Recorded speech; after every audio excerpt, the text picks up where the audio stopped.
Fundación Asir. 10 años. Continuamos, amigos, ustedes y nosotros transmitiendo lo más valioso de México. Este es el programa de Fundación Asir. Yo soy Iñaki Manero y como verán, rodeados de arte, la verdad, para fortuna nuestra, y estamos en el estudio de un gran rebelde. Yo así lo considero. Ya me dirá él si es correcto o no, pero el maestro Manuel Felgueres Parra.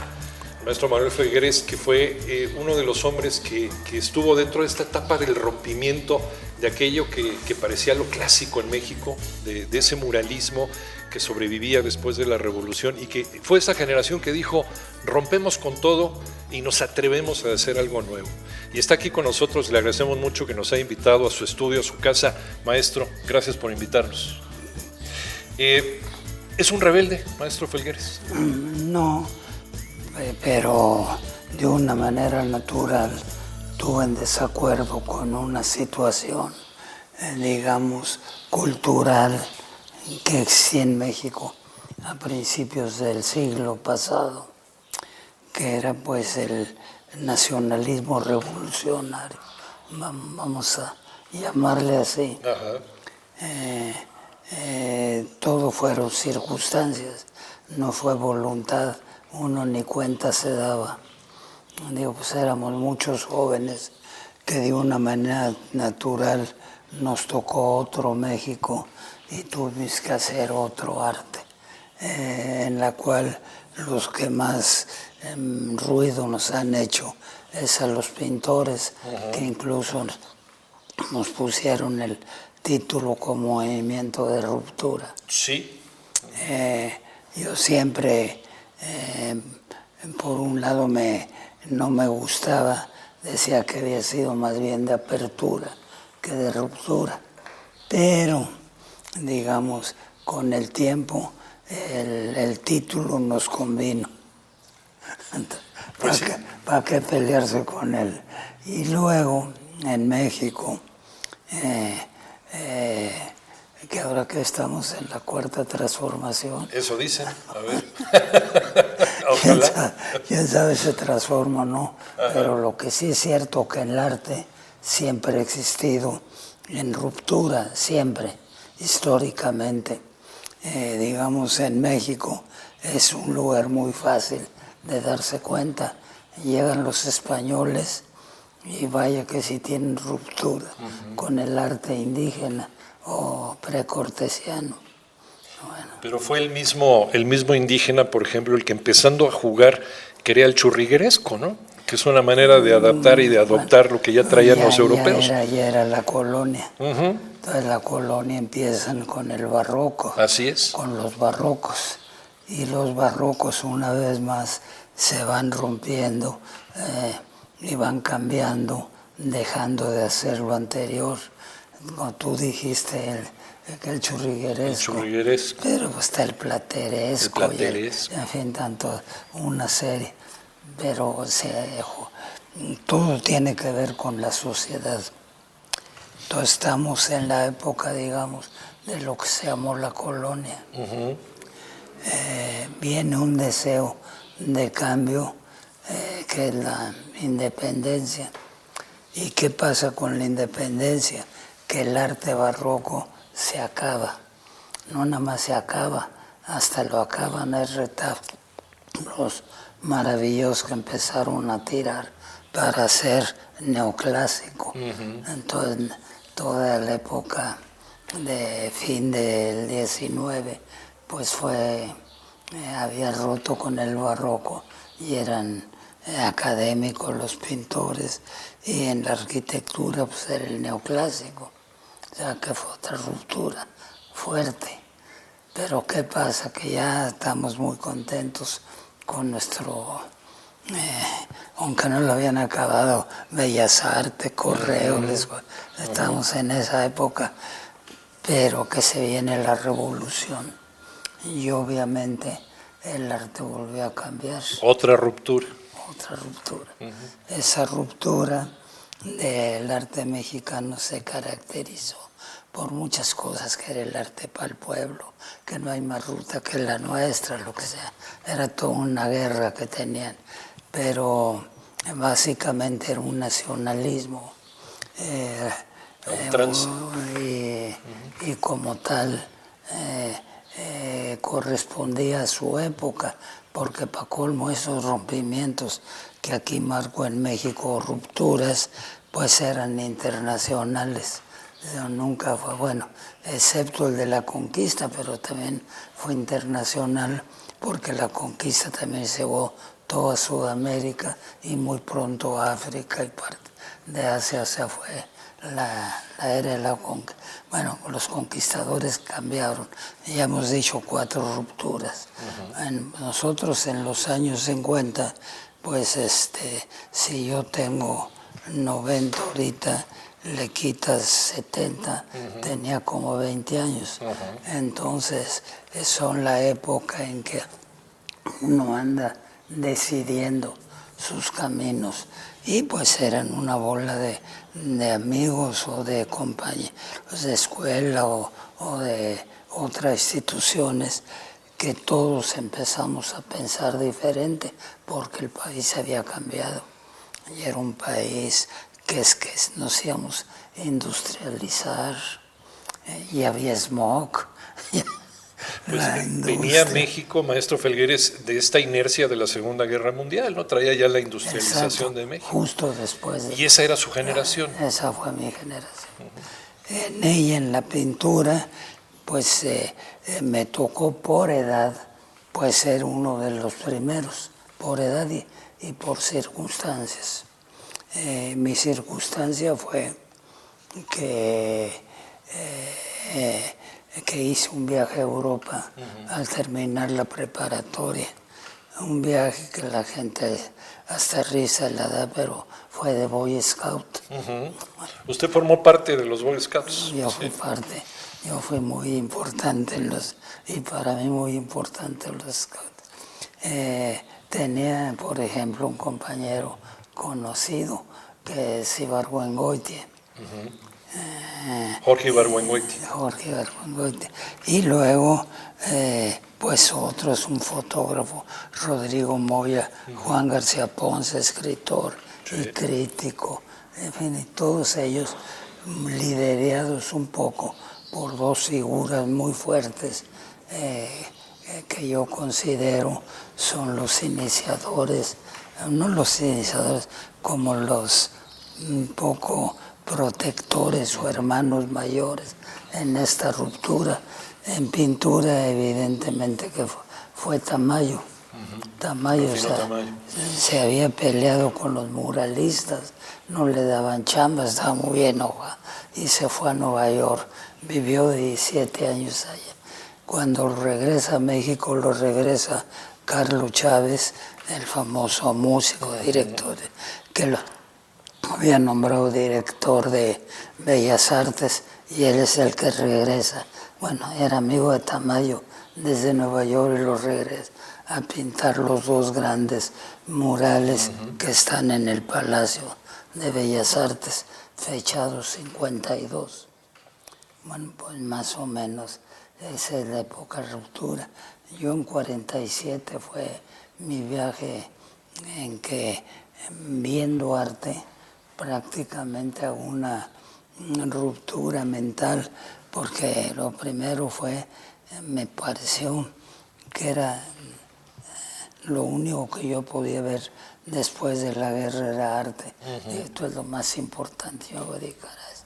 ¿Qué fue lo que más le llamó la atención? ¿Picasso, Miró? ¿Quién fue? No, de entrada fue más clásico todo. Todavía más clásico. La mera entrada, pues ahorita estamos cumpliendo un ciclo, fue Notre Dame. Entrar a Notre Dame, ver los vitrales, el color, la música, el la gótico. Altura, el gótico.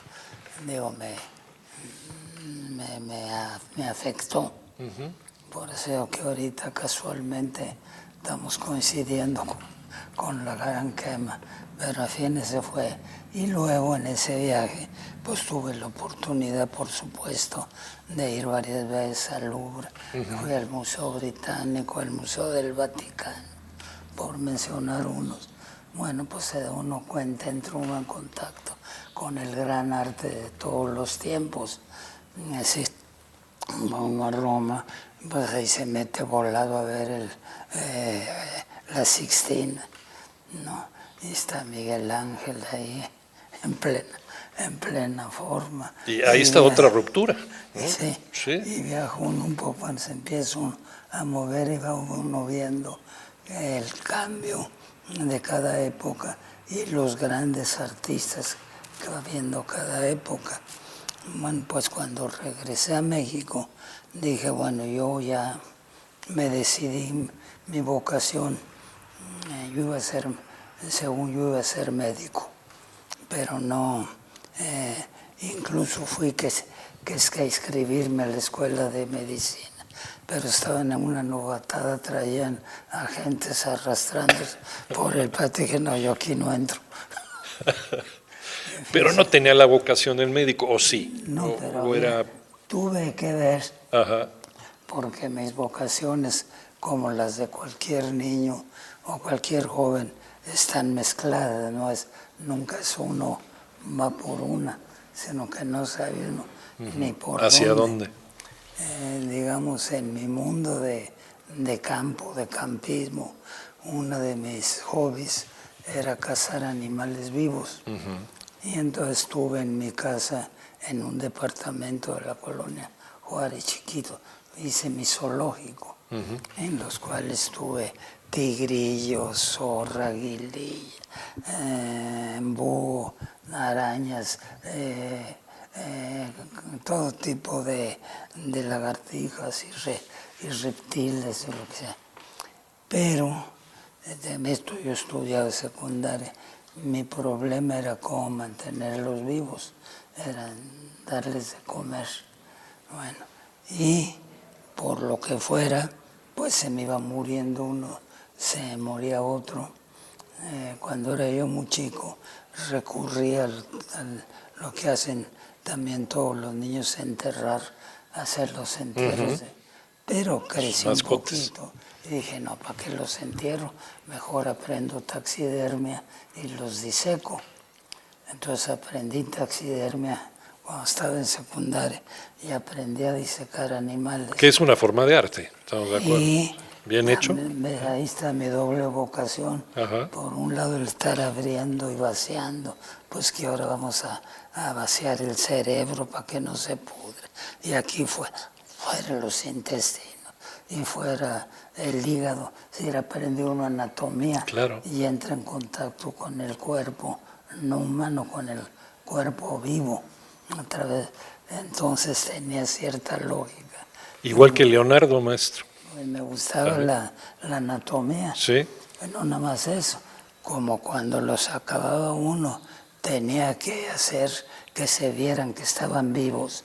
Entonces les hacía uno la lengua, la sacaba y la pintaba uno de rosita para que pareciera, y compraba uno ojos de vidrio para ponerles, para que el animal se viera, y copiaba uno los movimientos del animal, ¿no? Para, como digo, para que diera el gatazo de que ahí estaba como siempre, ¿no? Aguanten un segundito, maestro. Nos hacemos una pausa y regresamos a platicar con el maestro Manuel Felgueres en su estudio, transmitiendo lo más valioso de México, el programa de Fundación ASIR. Continuamos. Fundación ASIR. 10 años.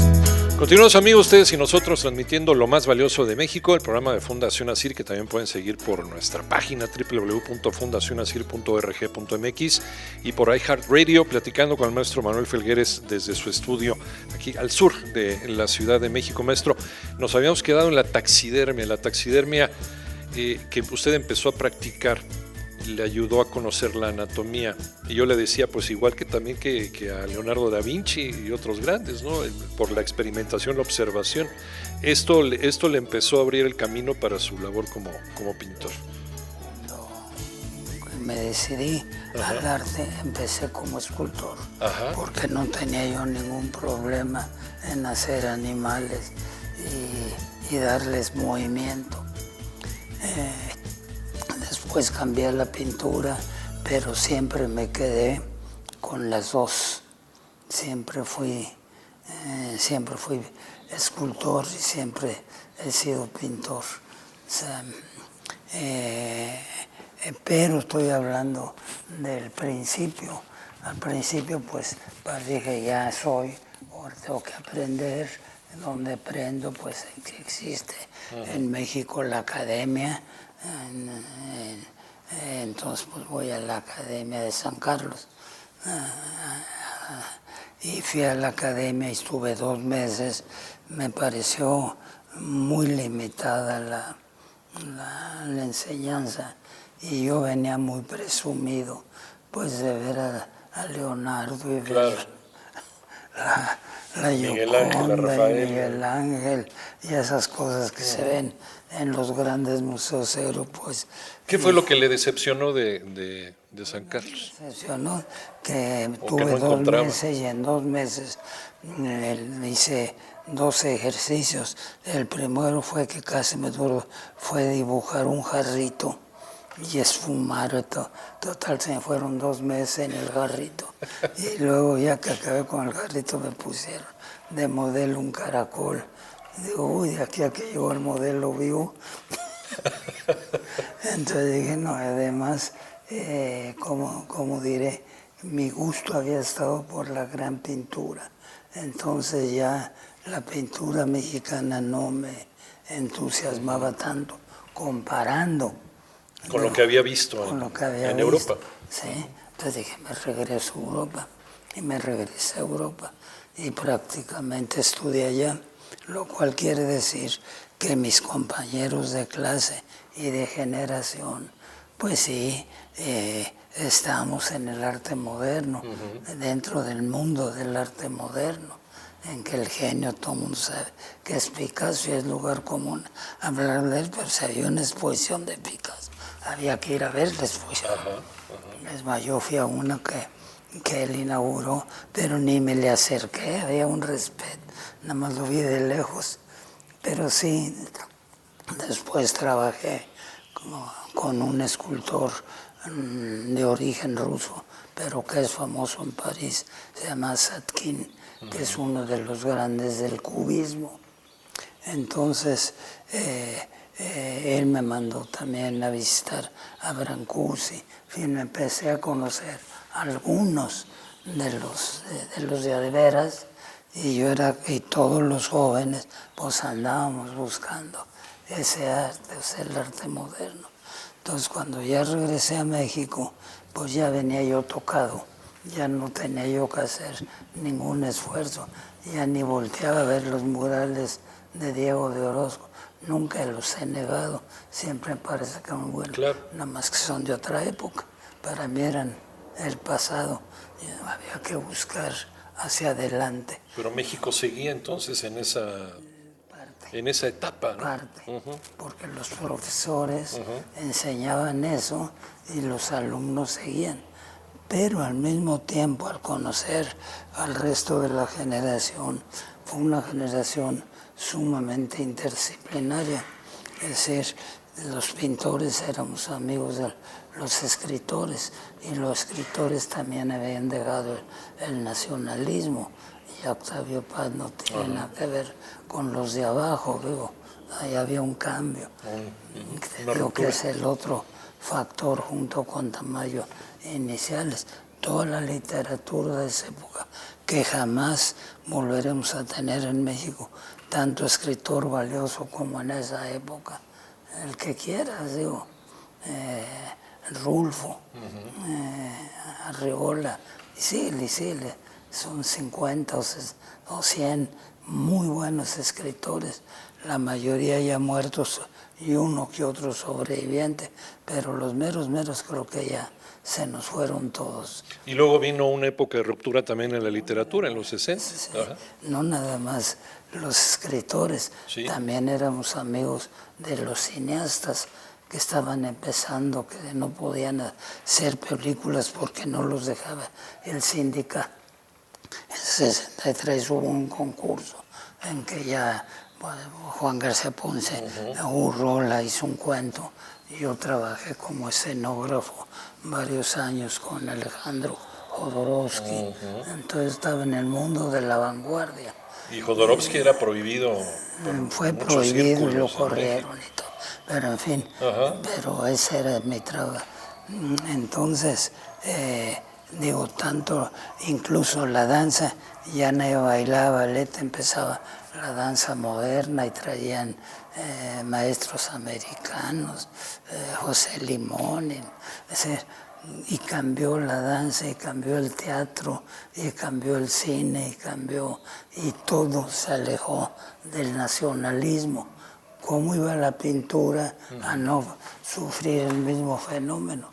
O sea, la pintura salió de un regionalismo y se internacionalizó. Las artes plásticas o las artes en general, maestro, Las artes en general, pudieron beber de lo que está sucediendo en el mundo. Es una ruptura generacional, lo cual tiene también una lógica absoluta. Ya cambió México, cambió su sociedad, cambiaron sus talentos y se produjo otro arte, del cual me ha tocado formar parte. Y en la búsqueda de un estilo, maestro Felgueres, porque sí, uno tiene sus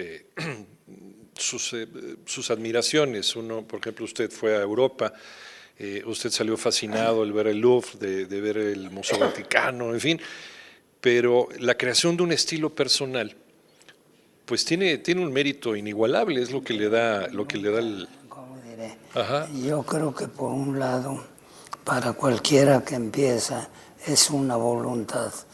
Es decir, yo voy a encontrar lo mío. Y puede que haga cosas horribles, pero diferentes. Prueba y error. Entonces está uno picando piedra. Ay, qué bien me salió este sí, voy a hacer otro de este estilo. Empieza uno a buscarla hasta que, sin darse cuenta, de repente ya la obra pues ya agarró su camino. O sea, el camino de ella es el camino del que la produce. Hay un diálogo entre la materia y el espíritu. Entonces, cuando el espíritu ha cambiado, la materia cambia y de una manera se tienen que corresponder. Entonces, el estilo sale natural. Es decir, no hay dos gentes iguales. No podría haber dos pintores que pintaran igual porque uno sería falso. ¿Tiene vida propia la obra en algún momento? Sí, vida propia al arte. Sí, bueno, lo ve uno, si quieres, en Pirandello, ¿cómo se llamaba? 6 personajes en busca de uno. Así es. Bueno, pues eso que es como una metáfora. Es decir, uno siempre busca el cambio por una razón, porque el arte es creación. Si se repite uno, se vuelve artesano. Y si repite uno con mucho estilo, pero lo de uno es uno artesano de sí mismo. Es decir, el arte es creación, tiene que buscarse cada vez, inventar algo, es como la ciencia, hay que descubrir algo, no puede uno nada más seguirlo de atrás. Ahora, si ve uno para atrás, puede uno ser buen pintor y puede uno incluso ser buen maestro, pero no aporta nada al arte. El arte es otra cosa, es un diálogo, como dices, y es una invención, y es sobre todo la palabra que cierra todo, es creación. Si hay creación es arte, si no hay creación no es arte. Para que haya creación tiene que la palabra lo dice. No ahora, hablamos de creación, maestro Felgueres, y desde el punto de vista pues darwiniano, la creación debe tener una evolución constante. Lo mismo sucede con el arte. Le dejo la pregunta y ahorita seguimos platicando con el maestro Manuel Felgueres, el programa de Fundación ASIR, transmitiendo lo más valioso de México. Continuamos. Fundación ASIR. 10 años. Continuamos, amigos, el programa de Fundación ASIR, transmitiendo lo más valioso de México. Yo soy Iñaki Manero, en este programa especial dedicado al maestro Manuel Felgueres, desde su estudio aquí en la Ciudad de México, y amablemente nos ha invitado a platicar de él, de su obra, de su forma de pensar, de su ideología, de qué fue ese llamado rompimiento que cambió todo todo lo que conocíamos como arte en ese México que venía de los años 20, de los años 30, venía de una revolución, en los años 40, en los años 50, viene esta ruptura y el maestro Felgueres es parte de esta ruptura. Y le dejaba yo la pregunta al maestro Felgueres. El creador permite entonces la evolución de su obra, no simplemente la crea y ahí la deja estática. No la permite, la exige. Con Manuel Felgueres se exige también que su obra sea así. Creo que cualquier artista se exige. El arte, otra de las características, hablo en general, pero que tiene, es que por un lado es dialéctico en el sentido de que corresponde a una sociedad, pero al mismo tiempo, por el hecho mismo, es diacrónico, es decir, tiene que ver con un momento de la historia. Siempre pongo el mismo ejemplo, hasta me avergüenza repetirme tanto, pero yo hago un agujero y me sale una figura y digo no, pues esto es griego, esto debe ser Creta, ¿dónde estoy? Pues es que estás en Creta.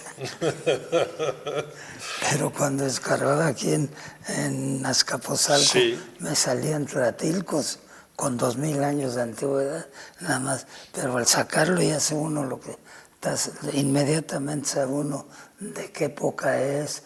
Si te dan una figura, aunque no sepas nada, cualquiera, y te sueltan en un zoco en el Louvre y le ponen en su lugar, pues no, aquí no es, este es parecido, aquí lo pongo. Por asociación de ideas.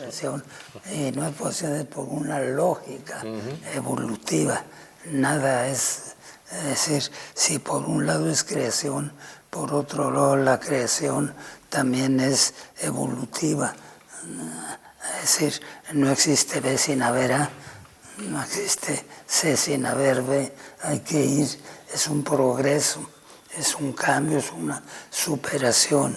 ¿De quién? De la humanidad. ¿De quién? ¿Quién la hace? El individuo. Entonces el individuo tiene que estar superándose constantemente para que supere el ser humano. El arte es una expresión de lo que vivimos, es una reacción a lo que estamos viviendo, a lo que sentimos, a lo que percibimos, maestro. ¿En qué momento está el arte en México ahora? ¿Por dónde está pasando el arte, la creación? Te voy a contestar, pero es difícil contestar, porque si me preguntaras lo mismo de otra disciplina, ¿en qué momento está la matemática ahorita? ¿Qué lío me metías? Ya pasamos de la suma y la resta, estamos en la computadora, en el arte. Bueno, sí, pero es lo mismo. ¿En qué momento está? En el momento que está universalmente el mundo. Está acabando una época que, digamos, se caracterizaba en la ciencia, sobre todo en la física. Y estamos a punto de abandonar la física y todo está volviendo electrónico. Entonces este mundo nuevo en la velocidad de cálculo, la computadora va a exigir el cambio del arte. ¿En qué momento estamos? Al fin de una época y al principio de otra. Yo soy un artista hecho en el siglo XX, entonces vivir en el XXI ya me es más difícil. Bueno, de hecho usted utilizó las primeras computadoras que hubo en México que estaban en la UNAM. ¿A usted se las prestaron para empezar a experimentar con arte? Es otro cuento, pero sí, porque también tengo pues la característica de haber sido académico. O sea, soy maestro jubilado con 30 años de edad. Y dentro de la academia, pues empieza uno como maestro y después, si tiene suerte, como en mi caso, brinqué a la investigación y pues fui investigador de tiempo completo en la UNAM, en el Instituto de Investigaciones Estéticas. Bueno, si es un investigador, entonces la primera pregunta es: ¿y ahora qué investigo? Bueno, en mi momento tuvo una lógica que empezaban a aparecer las computadoras. Todavía era una gran novedad. Lo que ahora todo el mundo lo trae en la bolsa. ¿Sí? En aquel tiempo todavía no sabía qué iba a ser. Entonces las máquinas de computadora eran como unos roperos del tamaño de estos negros, con unas rendijas, y traían unas maquinitas en que perfora uno tarjetas. Y entonces a base de tarjetas perforadas las metían, se procesaban y les respondían otras tarjetas, y había que traducirlas a lo que uno estaba preguntando. En mi caso a geometría, por decir algo. Había que hacer programas. Tuve que hacer mi programa para aprender a hacer círculos y cuadrados en la pantalla. Entonces ahí sí me tocó ser un poco pionero, porque en México, en ese momento por lo menos, y internacionalmente había pocos, que entraban a la nueva tecnología. Obviamente me fue muy bien en sentido de que para que le voy uno bien necesito un poco tener el aprecio de la sociedad en que uno vive, pero me fue también que acabé en Harvard como investigador con tiempo completo. Y le prestaron otra computadora allá, ¿verdad? Ahí llegando, aquí tenía la computadora, nada más es casi un chiste. Salieron las primeras pantallas en 1954-53. Había dos, una del Seguro Social y dos en la universidad. Sí. Una se la dieron al Instituto de Matemáticas y otra fue para el servicio. A mí me tocó la que era para el servicio. Tenía yo digamos, orden del Instituto de Matemáticas para que me dejaran usar. Me la dejaban usar la pantalla una vez a la semana, 1 hora. Los miércoles a las 6 me tocaba. Y a veces estaba cargada y no entraba el programa. Bueno, la diferencia de con la beca llegar a Harvard, y el primer día tenía yo un cubículo con un tamaño de pantalla que no había visto aún en México, y 24 horas para mí. Esas son suertes del destino. Y pude trabajar muy a gusto y terminar una investigación que había yo iniciado en México. Pero es como inventar formas, como las que hago. Todas. Pero para inventar una forma me tardaba yo antes, a veces 15 días, un mes, haciendo dibujitos y rompiendo, hasta que encontraba algo que tal vez, que ya, aquí cuando empecé a usar la computadora, me daba cuadritos en que estaba perfectamente bien dibujado, como un cuadro mío, dibujado, no coloreado, nada más dibujado, sí. Pero me daba uno a una velocidad de 11 segundos.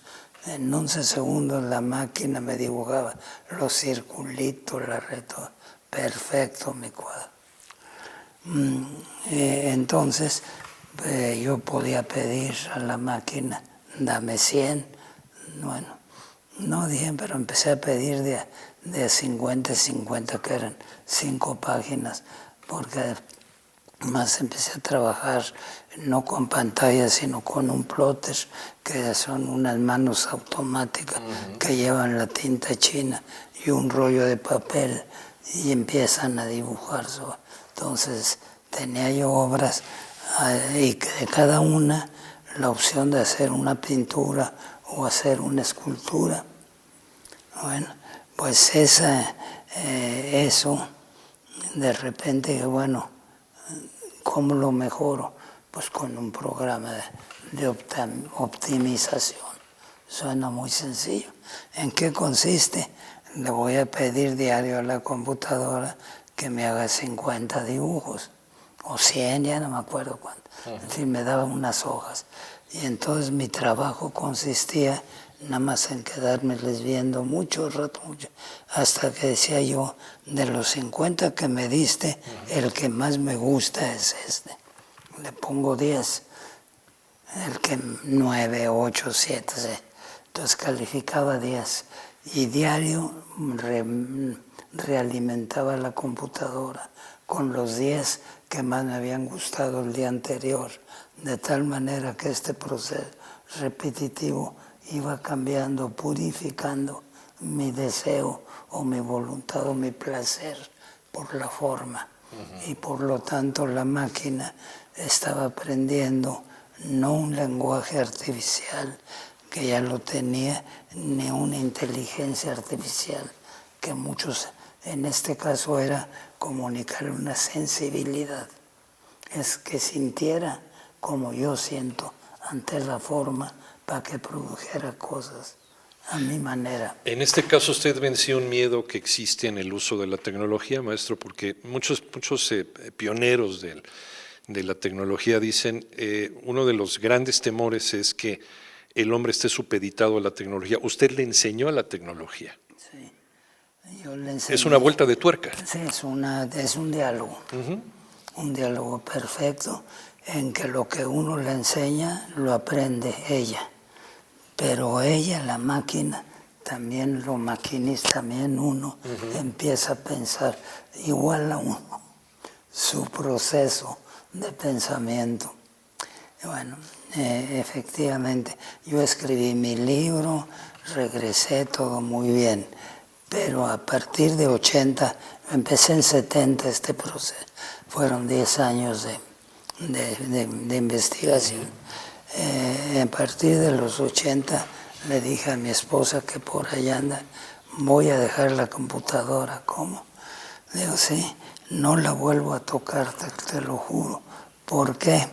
Te voy a decir la razón. La razón es que me gusta demasiado y me quita todo el tiempo, me quita la vida, me come la vida. Es tal la cantidad de cosas que vas imaginando, que digo, entonces, si sigo aquí, voy a acabar como un magnífico técnico en computación y yo lo que quiero hacer es arte. Bueno, ¿cuál es la diferencia? Y dije, bueno, la diferencia está, primero, que cuando estoy trabajando pintura o escultura, me estoy ensuciando las manos, lavándomelas, agarro materia, y sobre todo, cuando tengo la tela en blanco o el espacio, estoy en cero y empiezo como una aventura. Sé que empiezo aquí, pero no sé si voy a llegar ni a dónde voy a llegar. Entonces es una aventura, un poco regreso a mi escultismo. Ahí está ese cerro, voy a subirlo. ¿Por dónde? Pues yo voy a probar me voy a ir y desde abajo hago mi plan y me lanzo y sé que voy a llegar, pero no sé si voy a llegar o me voy a matar en el camino, ni sé porque escogí una cosa muy difícil, ni sé el tiempo que voy a hacer, ni sé si voy a congelar, no sé nada. Es el camino, entonces no la el destino. aventura. La aventura. Es el famoso, el camino se hace andando, ¿no? Es meterse a la aventura total. Se hace camino al andar. El proceso creativo es lo más importante, no el final de la obra. Sí. Y siempre trata uno de llegar lo más alto, de ponerse metas más difíciles. Entonces yo cambié de la geometría total que está usando como instrumento para manejar la computadora. ¿Por qué la geometría?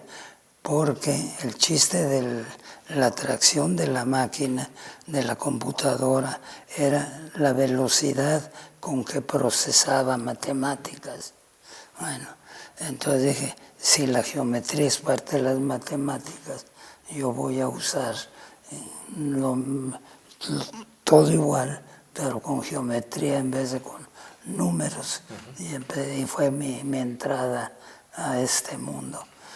Y cuando ya podía yo hacer en un día 100 cuadros diferentes, Incluso inventé también una maquinita que se la inventé yo para producir color, para que sin equivocarme color, podía yo manipular color para que fueran diferentes. Se me ocurrió que si hacía una línea larga de 100 metros, con una pluma, y cambiaba, en vez de que la máquina me dibujara rectas y círculos, me haría lo mismo, pero con mi pulso, de tal manera que un grafólogo podía saber que era mío. Lo analizaba, claro. Entonces, si podía yo dibujar libremente, si podía meterle color a mi antojo, yo podía producir fácilmente cuando menos un cuadro diario. ¿Pero para qué? Pues dije, bueno, pongo una fábrica, 100 a 10 gentes y produzco 10 cuadros, todos diferentes, pintados como yo quiero. Entonces se vuelve comercio. Y entonces lo que voy la labor a creativa. sufrir, a ver cómo le quito la creatividad, ya está dada, ya está, puede cambiarla, pero me exige trabajo, claro. Y entonces me regreso a la cosa. O puedo simplemente explotarla y puedo producir 10,000, 100,000 cuadros diferentes. ¿Dónde quedó el artista después de eso? Y ya se volvió una industria, como todas las industrias. Claro. Alguien inventó, alguien creó, pero ya lo demás pues es la automatización, ¿cómo se llama? Lo que hacen ahora, que sacan a la gente y la sustituyen por un autómata. Así es, la automatización.